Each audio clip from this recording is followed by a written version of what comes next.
it's a pretty weird experience, like listening to your own voice. It is. It probably took me like a good 3-4 months of podcasting before it, like you start to enjoy it. It's Yeah. in a non-narcissistic way. You start to enjoy the sound of your own voice. Yeah. How are you? How are you going, Ethan? I'm lovely. Mate, how's Dubai? Dubai's sick. Dubai's a nice little city, completely different to fucking Australia, but yeah. Because I've been following along with your socials and I've seen you've just been over there and like just kind of living the lifestyle there. For how many months were you there for? I was in Dubai for 3 months. Then I went to Sweden for a little bit, then came back to Dubai for probably like another month before I come back to Australia. What's that like? Just the difference of the day-to-day there to here? Pretty much. Well, to be honest, like in Dubai, the only reason I'm really over there is to work. Like, so I just work.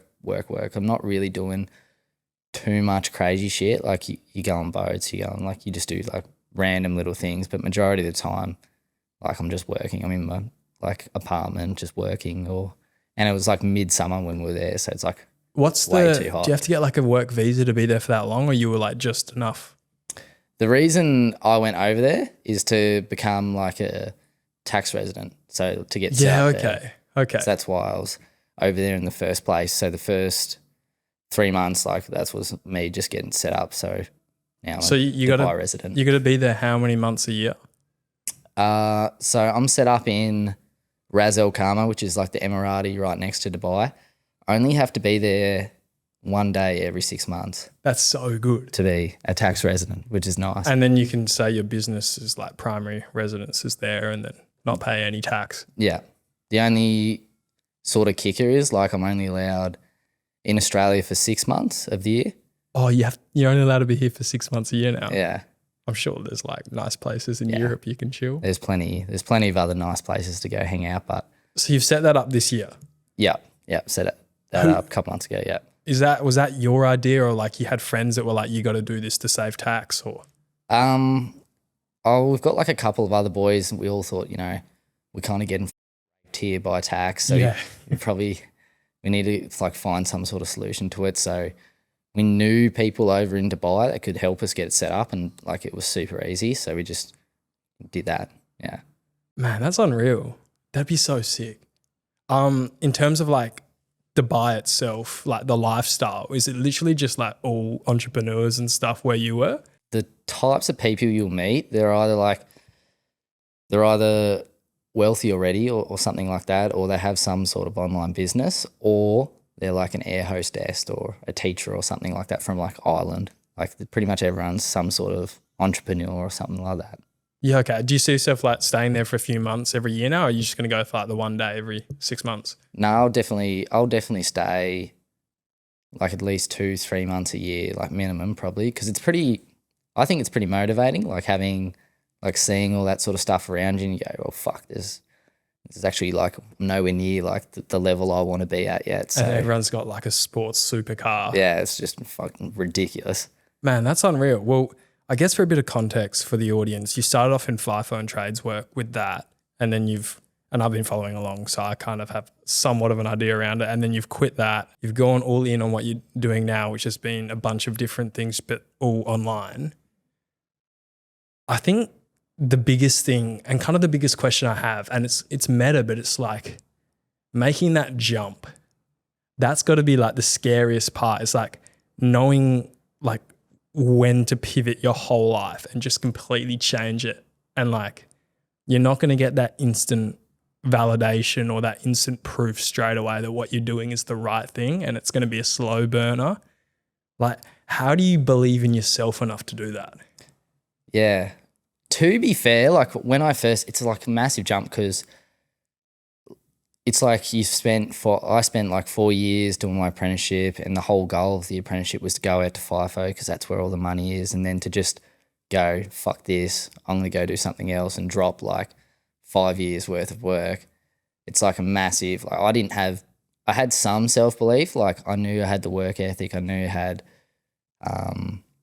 the right people around me to make it work, but still I was just like, fuck, like we'll see what happens. Like what's the worst that's going to happen? I'll just go get another job in FIFO, they hand them out. Because you grew up in Tassie. Yeah. Yes. So how old were you when you moved to WA? I moved to WA two years ago. Yeah, right. So this has been like such a quick turnaround. Yeah. So, how long were you doing FIFO for? I only did FIFO in WA for 6 months, but my whole apprenticeship was like working away from home. So it was just like you either drive in, drive out, or you're fly in, fly out pretty much. Moving to WA from Tassie, like, did you know anyone here? You've kind of had to like build all your friendships from scratch again. I didn't know anyone. I knew one guy that was from Tassie as well that moved over here at the same time, but he was doing uni, and I knew that I wasn't going to be able to see him because I was going to be out in a fucking desert, like nowhere near him. But yeah, I didn't know anyone, so it was just like, I'll make friends. And then at work. all your family's back in Tassie. Yeah. I feel like making that move just like in itself already shows that like you can like make a big jump. Like moving like state from where you've grown up and then like is a big jump in itself. So then like, do you reckon that's helped with then being like, oh, if I can do that, then I can do this and pivot? Yeah, for sure. I reckon like I wouldn't have been able to do the jump like out of FIFO if I hadn't spent so much time alone. Like, if that makes sense, like spending so much time making your own fucking decisions and not having like other people around you. Like, so when I came over here, I didn't have anyone around me. So I was like, oh, well, this is actually not something I want to do really. So maybe I should just go jump and do something I actually want to do. Well, I guess like if you're doing long days of FIFO as well, it's going to give you plenty of time to think. Yeah, plenty of time to think. No, I can relate in a sense. I used to help out at a family's like tiny tax accounting practice, and they're paper-based. So I was helping like scan all of their like last 10 years of records and like create a OneDrive for them and like put it all in online. And I was doing tax work on the side as well there to help them out. But like the bulk of my days for like, I'd say like a year and a half was just like standing next to a photocopier, de-stapling stuff, putting it through a scanner, organizing it on OneDrive. And it took me like a year and a half to get through the whole office. And like, yeah, it was a wild time. And I was still doing other tax stuff, and I'd quit like a chartered tax place to go there. And after doing both, I just was like, fuck accounting, because I'd done chartered and tax and I hated them both. But just having like 6 hours of just standing there de-stapling and putting stuff through a scanner, like it just gets your mind ticking. Yeah. To be able to just think all the different possibilities, what you want, and really manifest. I think that's probably where the idea for the podcast even came up, was in that period when I was just thinking about all the different things I could do. Or I could do a podcast, or I don't want to be an accountant anymore. I want to start my own businesses or whatever. I definitely think, as you're saying, being alone and having like time to yourself to really think about what you want is so valuable, especially in today's attention economy. Yeah, 100%. You wake up, you go on your phone, then like already your attention's gone for the day. Then you got to do a bunch of different stuff. You might have to go to work, then you come home, then you watch your TV show, and then like you get to bed and you haven't had 10 minutes to think to yourself in the entire day. Nah. And that's probably one of the worst things about today's society, I reckon, is that no one actually gets time to themselves to think about what they want and kind of like build a relationship with themselves almost. Just bulk distraction, really. Like, you're just filling so much time up distracting yourself that you don't even, have time to think about anything other than just being complacent, like being comfortable where you are right now anyway. Yeah.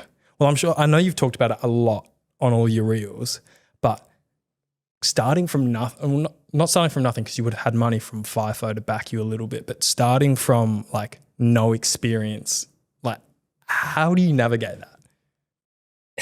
A lot of fucking mistakes, pretty much.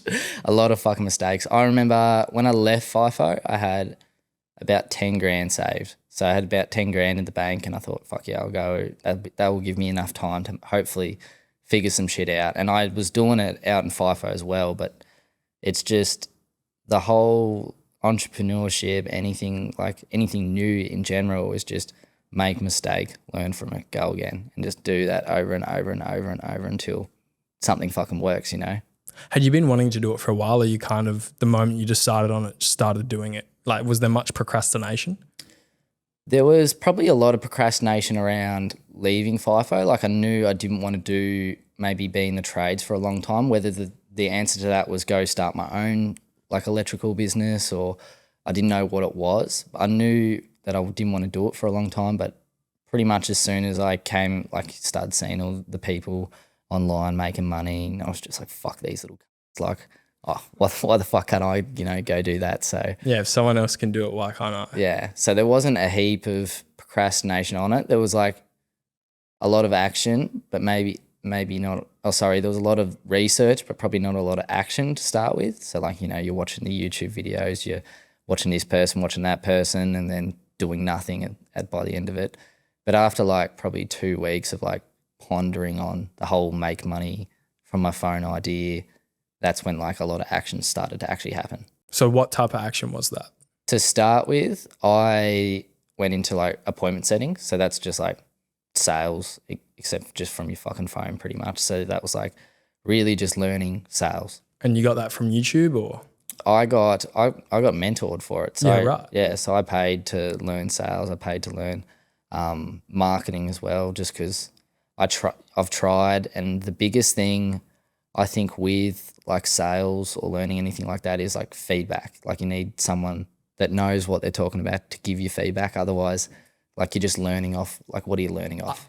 I saw your stories today where you were talking about how you're in the free room and you're like, everyone do like a dummy interview and send it to me and I will give you feedback, and then not a single person gave you feedback. Not one person. I was so angry. Put a massive post up in that school group just like going off. Yeah. Jeez, yeah. But I think that kind of like speaks to why you are successful and those people aren't. Because if you want to do something, there's such a difference between the idea of liking the idea of something and wanting to do it. Where it's liking the idea is like, oh yeah, I'd want a Ferrari. Whereas if you want to but that's liking the idea of it. If you actually want a Ferrari, you're going to do the steps and the actions to get you there to have enough money to buy one. And I think that's probably one of the issues today is like there's so much noise in the attention economy coming from all these different angles, and then it's so hard to like break out from the noise and just do what you need to do. Yeah. Because I don't know, for me, I guess like I'll come home from work, I'll sit there and I could either spend like an hour on Instagram Reels or watching YouTube, and like, yeah, it might be interesting what I'm watching or it's entertainment. I've taken something away from it, maybe, probably not. Or I could spend it editing a few clips for the podcast. The only different outcome when I go to bed that night is going to be either I'm happy that I got some work done and actually did something with my time, versus I've just spent 2 hours watching a bunch of stuff when I could have just been creating myself. 100%. And it's like with the Ferrari, I think with the like people loving the outcome, the problem I think people have is they don't, because they're so distracted looking at all these different things, there's this going on, that going on, and they don't look at their own life and where they are like right now. Most people want the Ferrari, they want like the big lifestyle, but they don't know what that feels like to have it. So like how can you get, I guess, emotionally attached to the goal if Be do have do be. Yeah, like if you don't know what it's like to drive a car like that, you don't know what it's like to have money or look after your family, or you don't know what it feels like. So what you need is like probably to be more situational aware of like right now. And like when you're saying you in the tax job or anything like that, that's when the ideas for the podcast come. It's because the situation you're in right now, you know that it feels shit and you know that you want to fix it because you know something's going to feel better than this right now. People get too focused on the end goal and not like they get distracted about what's actually fucking happening right now, because that's where the motivation is. And then the second step is actually doing it. Yeah. And then you just got to actually fucking do something. Yeah, you got to do the work. The only way is through. Yeah. I think for me with the podcast, it was learning how to edit, and I spent maybe a month or two like watching YouTube tutorials, as you said, like thinking, oh, how am I going to do this? How am I going to do this? But it wasn't until I finally recorded a video and had to sit down and go through the process. And it probably took me like 5 hours first episode to edit. Now I can edit them within like an hour of the length of the video, and I'll just set up a multicam and literally press a button every time the different person speaks. Yeah, yeah. But it's like, it's taken me 2 years to get there. Yeah, yeah. And it's taken me 2 years of doing it to get there. It's not like it just happens overnight. No. That's another thing. It's like overnight success. If you're an overnight success, you're going to fall away just as fast. Whereas when you build it up over time, then it lasts. I mean, you look at Bobby Altoff, that chick that had all those Yeah, podcasts that blew up and then just fell off, or Haley Welch, the Talk Tour podcast. Like, they blew up super fast, and yeah, they might have got a bit of money, but then I wouldn't say they're nobodies now, but compared to where they were, they've completely fallen off because it was so fast and they didn't build it with the right foundations. Yeah.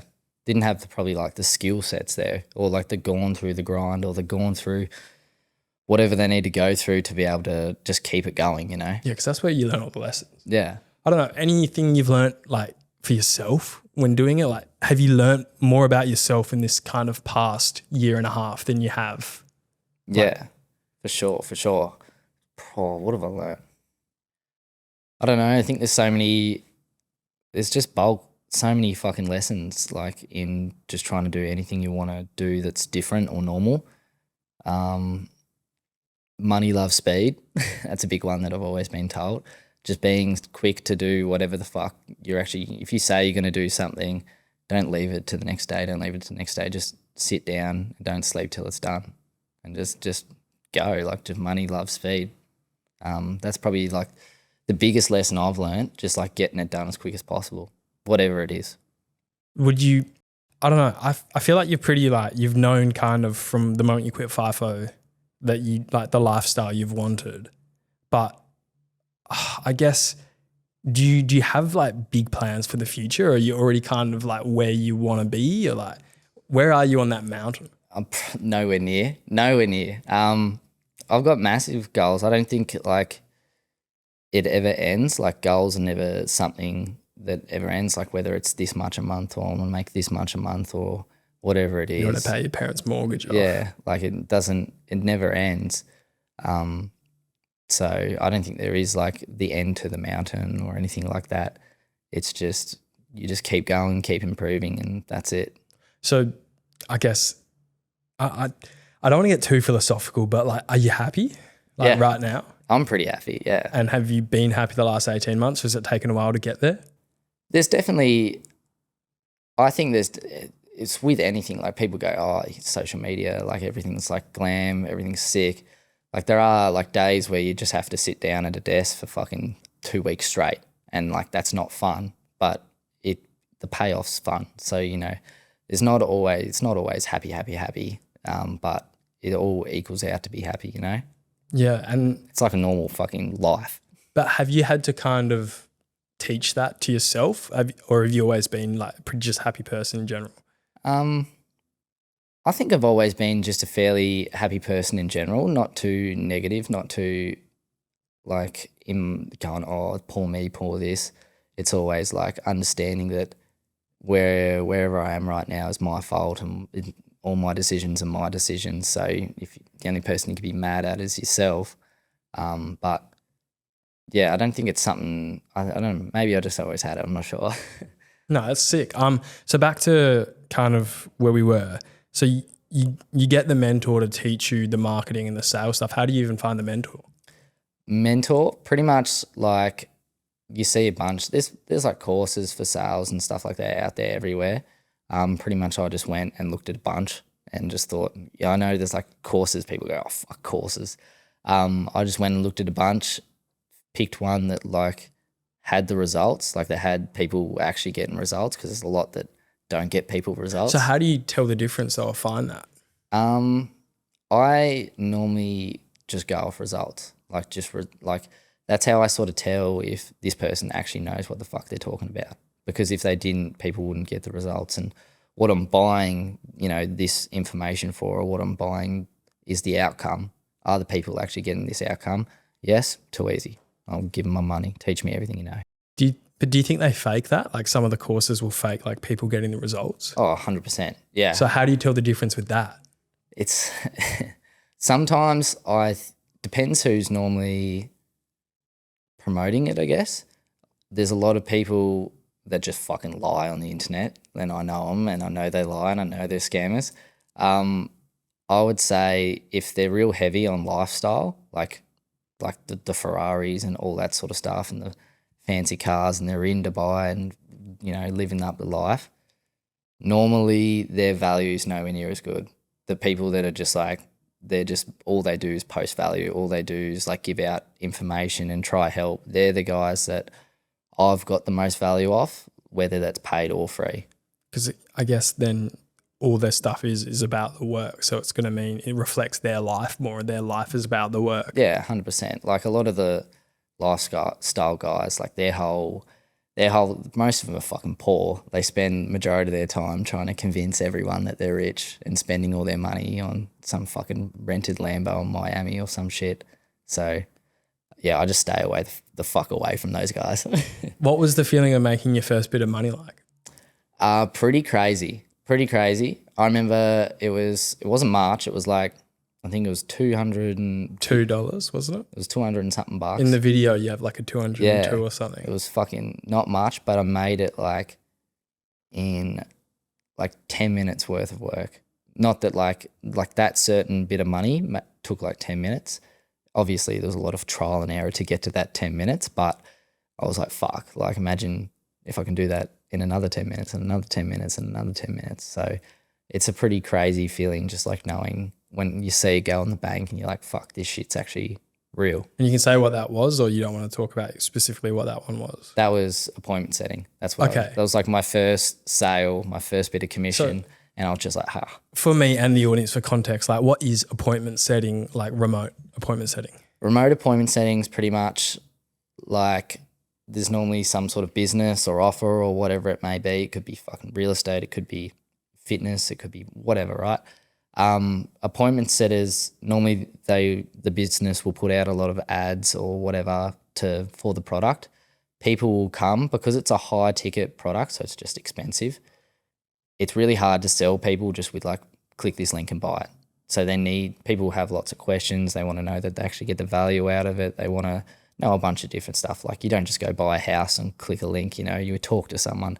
So that's what like an appointment setter is. You talk to them. And they'll provide you a list of people to talk to? Yeah. So it's either inbound leads, like people that are wanting it. So it's like warm leads basically, and you're converting them. Yeah, pretty much. You're just like, reassuring them and then booking them on a call with like an actual closer who then closes the deal. Do you have to know much about what the actual business or offering is, or is it more just... You do, to like a certain degree. You do have to know like just really what the offer is and what it can give to people. Like you don't have to know everything about fucking fitness. You don't have to know how the body works or whatever if you're selling like, personal training, because you just have to know sales, because sales is the same. Doesn't matter what you're selling. It's the same thing. So, and then just in the way it works, once you get the lead, you earn a commission on that, or you only earn a commission on the leads that then convert? You only earn commission on the leads that actually get sold. Okay. So you have to do a pretty good job of like getting that lead to get the appointment and then them to follow through with it. Yeah. So the main like job of an appointment is just book calls, because most of the time, like you'll just say you have like 100 inbound leads, you'll probably talk to all 100, 20 unqualified, and they can't afford it, or it's not what they're looking for, or whatever the fuck their reason is. Then you might book 10 and then only 2 close. So yeah, and it's up to you to know which ones are going to be like good. Yeah, like you can't always tell. It's like you're going to book who you can book, but your main job is to book as many people as possible without wasting the closer's time. Yeah, because he's my only job is just to take calls. And then, so say you've just made your first bit of money. Is it then linear, or it comes in waves where you earn a bunch and then you don't earn as much for a while, or how's that worked out? All sort of like commission jobs, like anyone that's worked a commission job knows your income goes up and down. It can be a massive week, it could be a real small week. So it depends like on offers, like, and payment plans and things like whatever you're selling. So like if you're doing a PT, you're selling personal training for something, like if it's Adam Sullivan's fucking personal training, just say it's 5K, but it could be like 5K over like a little bit each month. That you can build up like little payments that are going to come in over time, or it could just be all at once. So it changes, but like obviously the simple thing is like just get better at the skill and you're going to make more money. So was it that first payment that made you think, oh, I can really do this? Or was it like, was there a specific point in time where you really were like, okay, this is me? probably not my first bit of money. I was like, oh yeah, I can quit my job. But it was just like this nice, like, this is real. Because even though I knew exactly how it worked, even though I knew everything about it, I hadn't got any money in my bank yet. So when I first got that money, it was in my bank. I was like, right, this is real. This is legit. Wasn't till I think I did like a whole series on it on Instagram, like documenting the whole thing. Wasn't till I made like 1,300 in a week after work, like I was still at work, and I was like, well, fuck, I'm spending 2-3 hours on this after work. Imagine what I could do if I have, the whole time, my whole day. So that's when I sort of was like, I can probably make this fucking work. How's your family been with supporting you with this? Oh, awesome. Mum and dad love it.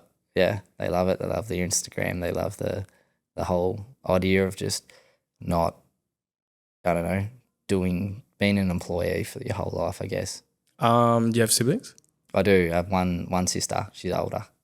Are you trying to get her on the bandwagon or? Nah, I don't think she'd be too keen, but she hopefully one day no one has to work, No, that's sick. Yeah, because one of the things you're doing at the moment is your series of paying off your parents' mortgage. And I saw today you're at 15 grand out of 120. Yeah. Which you said is not enough, but I think 15 grand in 2 weeks is an awesome start for sure. Yeah. I don't know, I think creativity wise, because obviously you're learning the sales, you're learning the marketing, you're doing all of that, you're starting to see the income come in. You've just had what did you say, $1,300 a week? Yeah. You had your $1,300 a week. You're like, I can do this full time. But like, how do you do the social media side of things, like the creativity, all of that? Because to me, that's like a whole different beast. Yeah, it is. It's like it's a completely different thing, because really money was coming from the skill of sales, and then doing social media, it's like now the skill of marketing. So it's like a completely... It's like investing in yourself almost. Yeah. I knew that, so my mentors and everything, people I'd talked to like over that month, we all knew that like personal brands were like the next big thing. They're going to blow up. They're going to be around for a very long time. And if you don't have one, you're fucking dumb. So I thought like, what a perfect opportunity to have some sort of story for someone to follow along with, because every tradie wants to know how to make money online. Every tradie wants to, I don't know, give back to their parents maybe one day or whatever. I guess it's so relatable because you've actually done it. You've been in the FIFO. You've like done the apprenticeship. Yeah. That's cool. Do you edit your own clips? I used to edit a lot, but now I just obviously have editors that do it for me, so I don't have to spend so much time doing that. At what point did you decide to like outsource that? Pretty much when I was like sort of maxing out my time, like I'm wrapped up in the business, and then I'm also trying to do social media. I want to make more money, but I don't have more time. The only thing I can do really that no one else can is just be on camera. So then that was like, I've got money now. Let's just outsource the whole fucking thing to free up time to make more money. How many editors do you have, or is it like a company? I've got five editors. Damn. Yeah. And they're all just like putting stuff up on your main Instagram every week? Yeah. So I got main, and then I've also got like a couple of other... You've got a main piece, then you got all your side pieces. Yeah, I got a main piece. I've got like other like accounts that are still me. They're just like, I guess, alt accounts, like just to, I can't post 200 times on one account, so start a new account, post more. Yeah, okay. So you've got like a little team. How do you like check in with them to make sure they're like, is it like they're remote and you're just sending them clips and they're just spinning them up and then you say yay or nay to them? Yeah, they're all remote. Pretty much like I'll have the idea for the video, I'll film the video, then I'll put it into like I've got like a whole system thing for it, and then it gets sent off. They just send it back and I just go, yep, no, and whatever. And you pay them if it's a yep, or you just have them on like a salary? They're just on a salary. They're just full-time, like whether it's yes or no. Like they're full-time on just you, or they're full-time on a bunch of people? Just me. That's sick. How do you find them? I think it's good. I think it's great to just, have like a little team. Everyone's working towards like obviously the same goal of growing Ethan Price's social media name. Yeah, it's sick. I love it. Is it all like under a business? Like an ABN or like a PTY Ltd or? Nah, so like normally editors are normally you'd consider them like a contractor, so you don't have to have them like as a Employee. an employee. But you're invoicing them through an ABN or like a PTY Ltd or? Just through PayPal. Invoice them. They invoice me through PayPal. So yeah. Your accountants would be having like a field day. Yeah, they love life. But like, how do you actually find the editors, I guess is my question. Because I've being selfish here, I've been trying to figure out like a feasible way to do it. Because people reach out to my DMs all the time and then I'll send them a clip and say, show me what you can do. And then they'll send me something worse than what I make in 10, 20 minutes. It's like, why would I pay you $50 for something that's worse than what I make and I can do it in 10 minutes? So I got to be able to like rationalize it being good enough. Yeah. I think I'm a big believer in building people. So normally all the editors I've got right now weren't editors before I. They like your friends or? They were just random fucking people. They were just random people. So I brought them in, painted sort of the vision for it. Like, this is going to be a full-time job. I just need you to fucking learn to edit. So they're doing like 38-hour weeks editing or like? They do, how many do they do? Depends on like how much we're filming, but like they will do like 40-hour weeks or something like that. Have you ever met them in person? No. That's wild. But we're on Zoom calls like every week and stuff like that. All of you together as a collective? Yeah. Oh, so it's like a proper like team. Yeah, it's a proper team. That's sick. That's sick. I don't know. I find it fascinating like figuring out how like things run behind the scenes because like everyone sees say like the view, but no one sees the climb or the way like the cog works. Nah, nowhere near. And a lot of people look at social media as like, oh, this guy's just whipping it up at the Arvo. It's like it's a fucking like a whole team behind that Instagram. Do you know who is whipping it up? I had a guy on Justin Merendino a few weeks ago. Yeah. And he's like a real estate agent. He's got like a cult following and he's blown up a little bit lately. And he will just rip stories himself, will rip videos himself and just chuck it on Raw and it's just him doing it. Yeah. And it's like his engagement is nuts. Yeah. Like I've posted a few clips from that episode and they're like the best clips I've had performing like a couple 100K each on views and stuff. But it's like, when I asked him, I'm like, oh, who does your Instagram? He's like, it's just me. It's just me. I was like, fuck.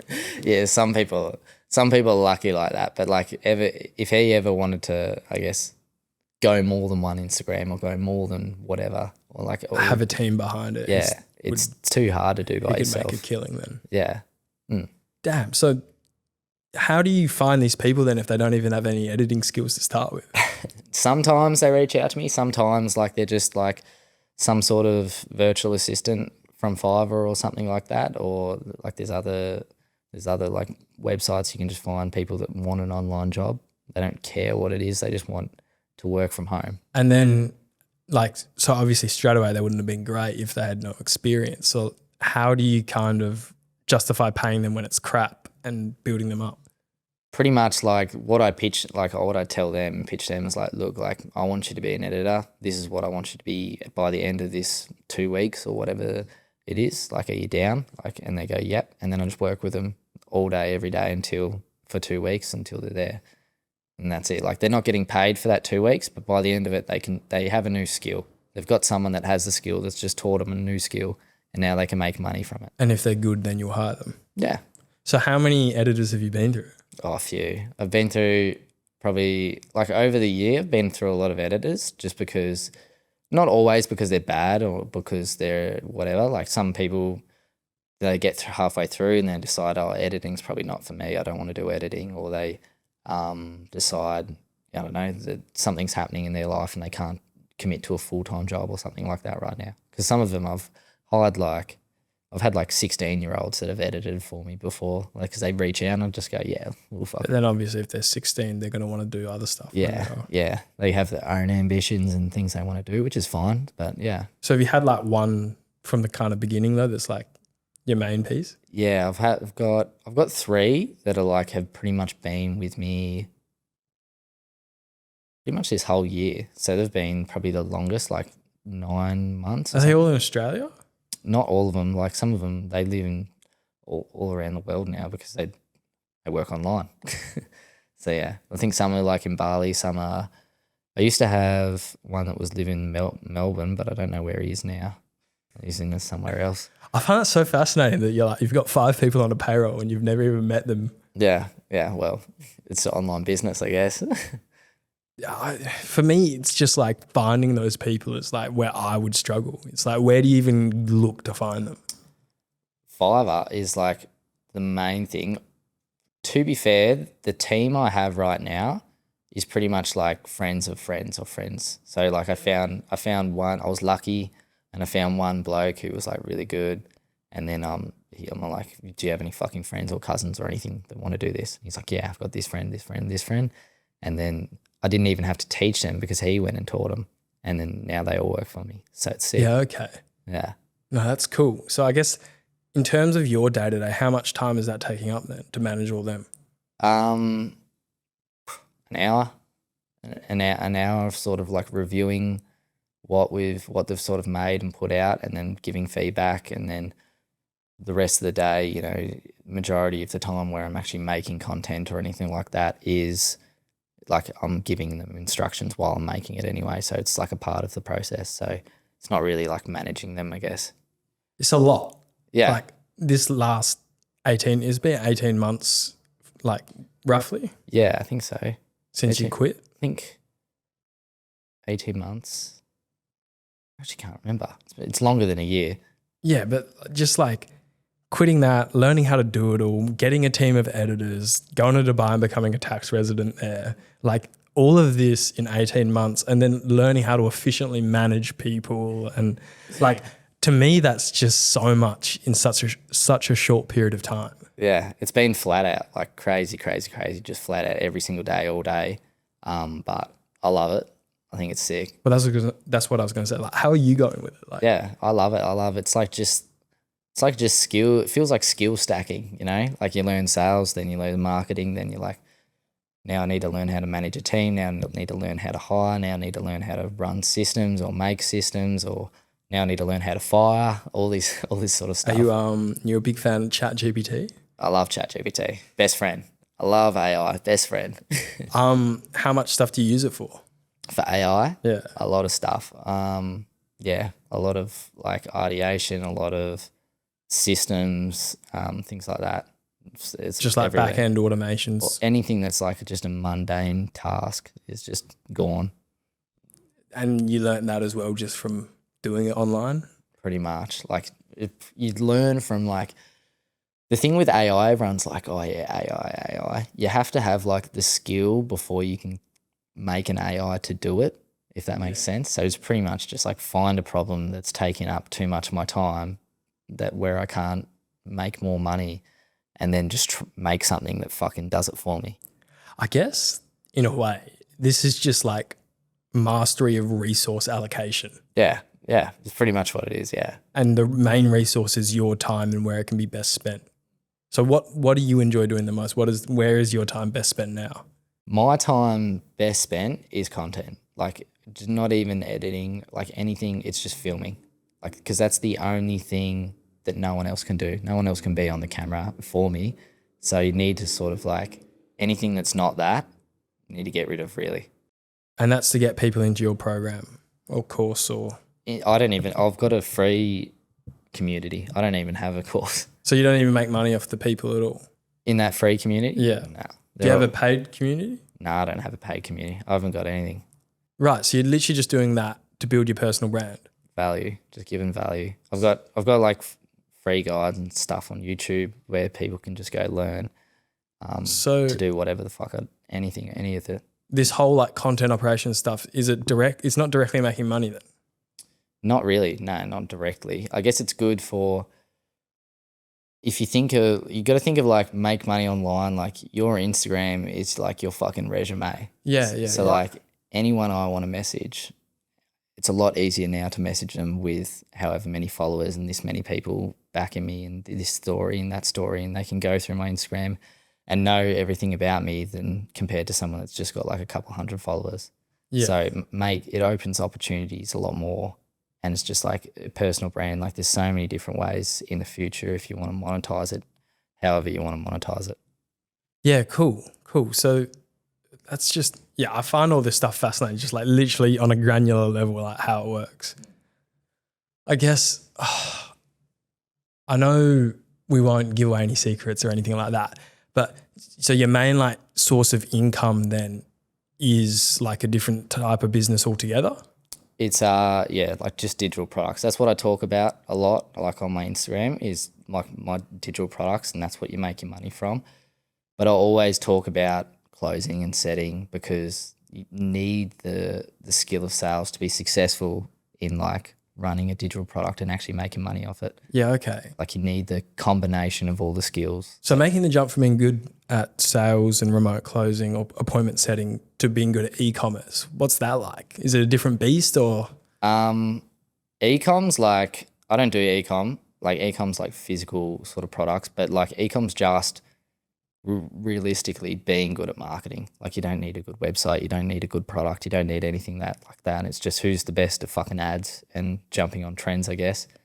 So yeah, it's all, every single business model is like what I tell people is like all these business models that people talk about, they all fucking work. They all work for someone. It's just that you with the lack of skills that doesn't make it work.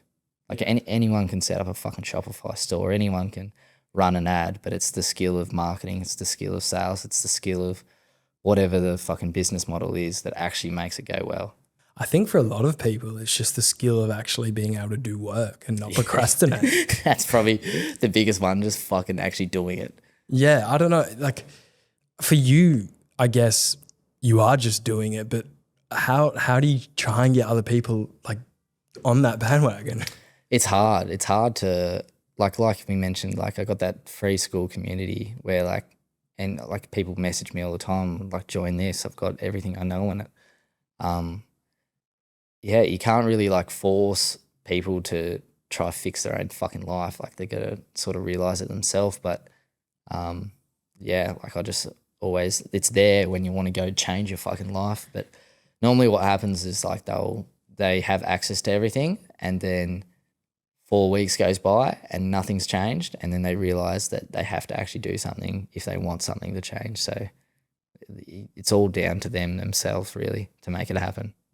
Damn, like, it's crazy how people are just it's that idea of liking something versus wanting something, and it's like people will obsess over this reality or future they want to the point where it literally takes away their present. They spend all their present time thinking about the reality they want, and all it's doing is cutting their feet out from under them, because then they can no longer achieve that future, because in order to achieve it, they'd need to be doing something right now. Yeah, exactly. I reckon I've battled with that a little bit. I'm a lot better at it now. Like I'm pretty efficient with my time, but that's probably because I'm doing too many things. Yeah.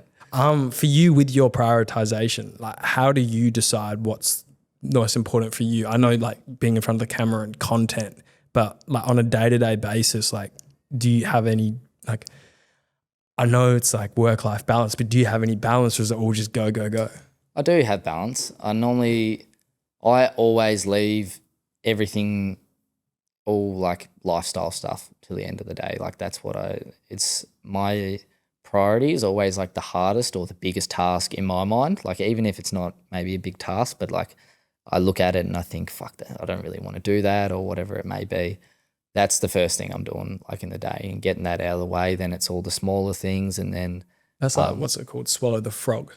I'm not sure what it's called. That's like a concept. It's like swallow the frog concept, where like you just got to swallow the frog and get it done with, instead of waiting all day to swallow the frog, because no one wants to swallow a frog. Yeah, exactly. It's a weird saying, but it makes sense. But it's like that. Like that's my priorities. Like wake up, do the big tasks, then all the little shit, and then all the other stuff I want to actually do in my life, whether it's, I don't know, some fucking hobby that I've decided to randomly start. Any niche ones? I just got my skydiving license, so that's sick. A random little hobby. That was over in Gold Coast, wasn't it? Brizzy. Airlie. Where's Airlie? Whitsundays. Whitsundays? Is it in Queensland? Yeah. Okay. Yeah, it's up the top. Yeah, nice. I didn't hear about it until I went there either. What was that like? Pretty sick. How many jumps do you have to do to get the license? To get your license, it's 9. I think for AF. So I don't know. I actually don't know the whole. So it's 9 to do. There's like a start thing where it's like AF, and then once you've done that, you can jump by yourself. And then there's another one called B-Rails, and that might be like another 9 as well. So you can jump by yourself now. Yeah, and then B-Rails is like you can jump with other people as well. So that not like anyone attached to you, but like someone else flying next to you. What was that like? Pretty fun, pretty crazy. I did it with some good, like a whole good crew, like good instructors, but yeah, it's pretty funny, like them telling you about all the different ways you can die, and you're just like, yeah, too easy, and then just go jump out. I think the nuts one's base jumping, isn't it? That's the one where it's like 10% of base jumpers like die. That's like fucking. I didn't realize how sketch base jumping is until I started skydiving, and you're like, holy fuck, those. You just jump off a mountain. That is fucking hectic. Like there is no room for shit to go wrong at all.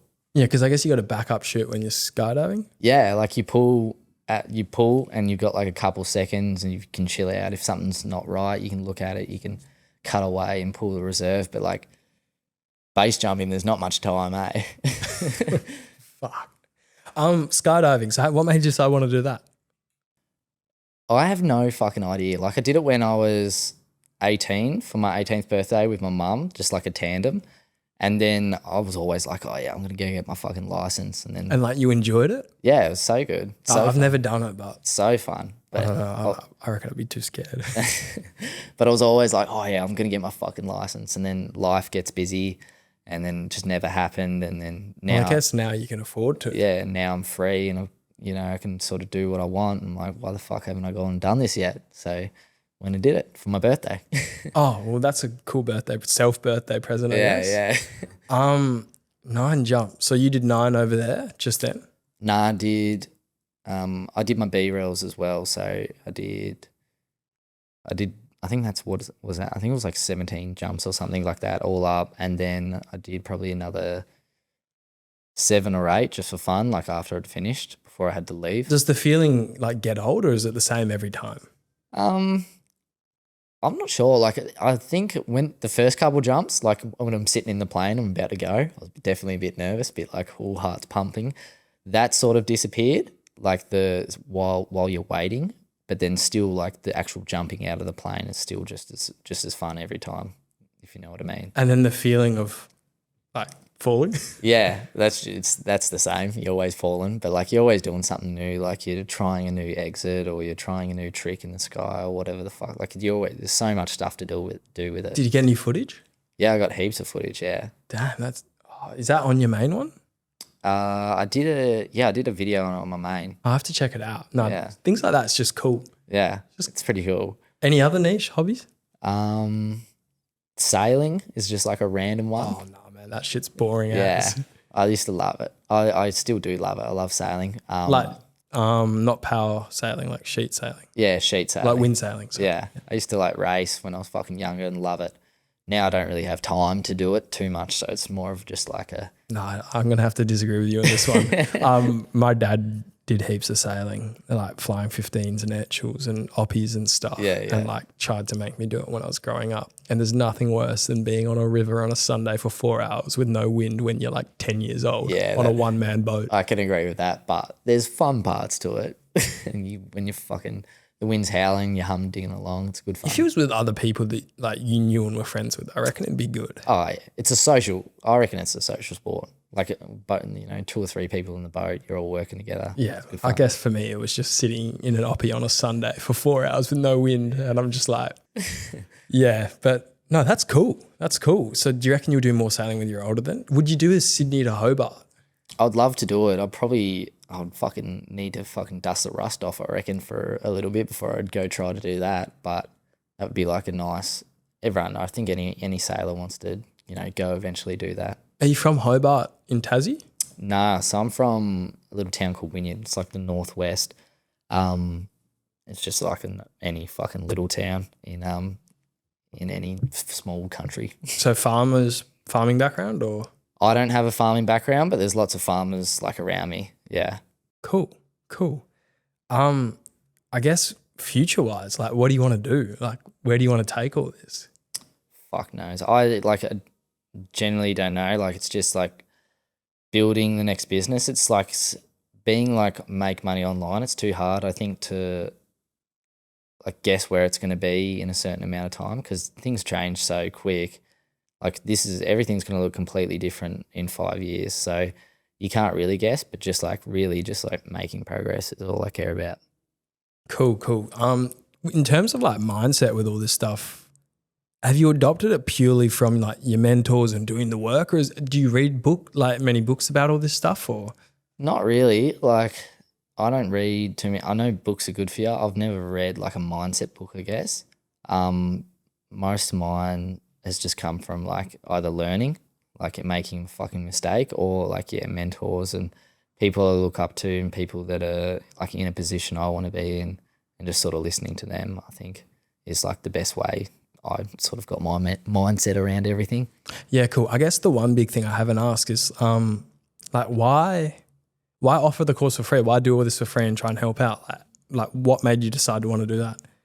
Pretty much like the way I view like a personal brand, it's fucking useless without value. Like it's useless and stupid for me to go, oh yeah, I'm making money online, I left my trades, and then just not tell anyone how to do it. Like what? You know, so any sort of personal brand without value, I think is dumb. So that's why like I do it. Like imagine there's like this, I don't know, Sam Sulik posting all the time about how jacked he is, but he just never tells you what he eats, and he just never tells you what his workouts or anything like that. You'd be like, it's the number one fucking question people get asked probably, I reckon. So just put it out there. Are all your mates that you do it with have the same? Yeah, they've all got like free value and stuff like that as well. Yeah. And all personal brands on Insta, and Yeah. so it's like a little community almost. Yeah. Yeah. There's a few of us that all do like a pretty similar thing. All a little bit What's different. it like doing with other people, like, and not being alone now? Pretty sick. Pretty sick. Like it's just nice to have like a group of boys around you that have the same goal. So you're not like, oh yeah, fucking where am I fucking going? You can bounce ideas off each other. You can sort of push each other as well and call each other out on when we're fucking slacking off and shit like that. I guess if you're all Dubai residents as well and you can only be here now for, what is it, 6 months? Yeah, 6 months, yeah. You kind of all have to go away together, I guess. Yeah, that's another good thing. So how do you reckon you're going to start spending that time? Because it's pretty new. Yeah, it is very new. I reckon my plan at the moment is like the 5 months in Australia. Probably, I don't know if I'll do too much traveling while I'm here or not. And you do the summers here. Yeah, I'll do the summers here. And then like a month in Dubai, then maybe another 4 months in like just, I don't know, some country I want to go to, and then back to Dubai and then back to here. So just sort of going between Australia, Dubai, and a random country that I want to go to that year or whatever and spend some time in. So the way it's set up with the once every 6 months, is it like the first half of the year and second half of the year, or is it like a recurring thing, or? Do you mean like actually being in Dubai? Yeah, for that 1 day per 6 months. Yeah, I actually do not know. I'm pretty sure it's just like, you know, you started on this date, see you in 6 months, you know? Okay. And you have to come within that 6 months. Yeah. And then does it reset the 6 months from the day you come back, or is it like then the next period? That's a good question. I'm not sure. I'm not planning. I'm not even living that life. I'm not sure. I actually don't know. Probably should find that out. But yeah, I'm not planning being away from probably Dubai for longer than 6 months, so it's not really an issue, I guess. It's such a good spot, hey, between Perth and Europe, like in between. Yeah. Like it's a good. I've always thought about it. It'd be like a really cool home base to be able to go from cool countries in Europe back there and then back home to here. Yeah. No, that's sick. I'm actually so like stoked for you. That's awesome. Something I do ask every guest is, and it tells me a lot about the person, and I have got some great answers about it, is tombstones. So like everyone dies, right? And tombstones is like such a limited thing. You get a limited character limit. You can maybe have 1 or 2 sentences for everyone to remember you by. What would you want on your tombstone? That's a good question. How many characters do you get? I don't know. Is it like 2 sentences or 1? I don't know. Some people are like examples. People have gone like he fully lived, or he was a loving father, or I think one of them recently was he's a crazy, relentless, persistent bastard or something. Something around those words. I think, what would I want? I think if there's definitely like a family when I'm dying, there's definitely like a loving father or a loving family man or something like that. I think that's the only thing I could really think of that would actually matter, because not too many people will go to my fucking gravestone and check out what's written on it, so I'm not too stressed, but that would be some, I reckon, that would go on there. Do you reckon you're gonna do you want to start a family soon, or you want to wait a while? How old are you? I'm 24. Yeah, so okay. I don't know. I'm not in a rush to start a family, because there's still, I know things get a lot harder when you start a family. So there's a lot more climbing and places I want to go before that But it's happens. it's in the plans. It's in the plans. It will happen. Mate, just having a little army of Ethans. Yeah, a bunch of curly haired retards running around. Get them to all edit your clips. Yeah. No, that's awesome. That's already been an hour. There you go. Was there anything else you wanted to talk about? Anything in general you think people need to hear? Any 2 cents? I've got heaps of 2 cents about people. I'm not too sure though. Nothing too crazy. Just do the work. Just do the fucking work. Or just do whatever the fuck you want to do. That's literally Awesome. Well, where can everyone find you? Where can they see your stuff? They can see me, Ethan, with 2 N's, C Price 1. That's my Instagram. And everything's there? And everything's there on my Instagram. Be careful of the fucking TikToks. There's like these fucking bunch of fake TikTok accounts of me. Really? Yeah. They're not me. As if, yeah. I guess, I don't know. Like, for me, like, just like getting to learn about like the way you're set up and stuff. It's just like, it's inspiring because it's like cool the way you can do it all and like resource allocate all these ways to be so efficient. But it's like, I don't know, a lot of people don't believe these lives are like achievable, I guess. Oh, yeah. It's fucking so funny. Like I'll be out somewhere and like someone that recognizes me come up to me like they're like surprised like I'm a real person. It's just like I'm a fucking the most normal retard you've ever met. And it's like they've got this image that like you fucking crack the code or you're so special. It's just like you're the most normal person and you can go do the exact same thing. Yeah, I know. And I think that just like that bridging that kind of ignorance to the fact that that's possible. Like I just like, for me, like it takes literally like sitting down and learning how everything works for an hour with you to like bridge that gap for someone like me. Yeah. It's just like, it's funny. When I go meet, like I've met lots of people that like I sort of looked up to or they're a lot bigger than me, and you meet them and you just go, how?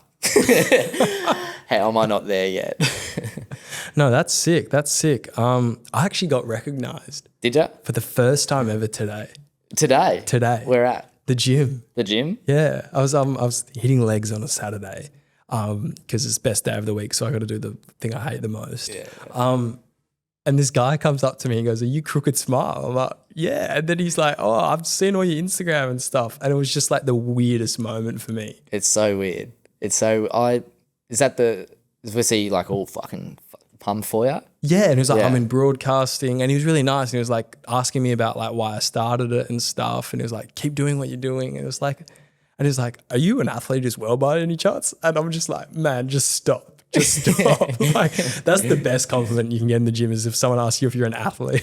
I'm like, I'm not. I don't think I look that athletic either. So it's just like for him to say that to me, and then it's just like he was just lubing me up. Like, Yeah, fucking funny. But yeah, it's funny when you meet someone like that watches your stuff, especially because like they feel like they know you, but you don't know who they are. They're just like, you just could be like, yeah, we're fucking mates, but you just go quickly like. Well, also I think it's the fact that you don't know what they've seen of you. Yeah, so you've got all your thing. different, for me, for example, I've got all my different clips, all my like long format podcast episodes. And it's like, and then on top of that, it's what episodes have you listened to? Yeah. So if someone's like, "Oh, I've seen some of your clips," or "I've listened to a couple of your episodes," it's like, depending on the episodes they've listened to, they'll think I'm a completely different person almost. Yeah, true. So then I'm just like, I come like, how do I even act?